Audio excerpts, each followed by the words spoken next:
അവൻ നിന്റെ നിരാശകൾ, നിന്റെ പിഴവുകൾ, നിന്റെ ജീവിതത്തെ എന്നേക്കുമായി നശിപ്പിക്കാതിരുന്നത് നിന്റെ സ്ഥിതിയെ മാറ്റുവാൻ ദൈവം ആഗ്രഹിക്കുന്നത് കൊണ്ടാണ്.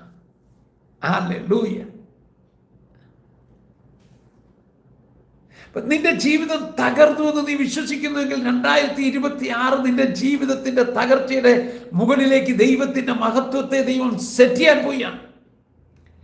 ഗെത്സമന മുതൽ ഗോൽഗോത്ത വരെ ഭൂമിയിൽ ഒരു മനുഷ്യൻ കടന്നു പോകുന്നതിനേക്കാൾ വേദനാജനകമായ തകർച്ചയിലൂടെ യേശു കടന്നു പോകുമ്പോൾ അത് നോക്കി ആർത്തിരമ്പിയ ജനത്തെ, അത് നോക്കി അമ്മ സന്തോഷിച്ച നിയമത്തിന്റെ അമ്മ സംഹിതകളെയും എല്ലാം നിശ്ചലമാക്കിക്കൊണ്ട് മൂന്നാമത്തെ ദിവസം ആ തകർച്ചകളുടെ നടുവിൽ നിന്ന് ഉയർത്തെഴുന്നേറ്റപ്പോൾ, പുനഃസൃഷ്ടിച്ചപ്പോൾ ദൈവത്തിന്റെ സകല മഹത്വവും അമേൻ യേശുവിന്റെ മേൽ വെച്ച് സകല നാമത്തിലും മേലായ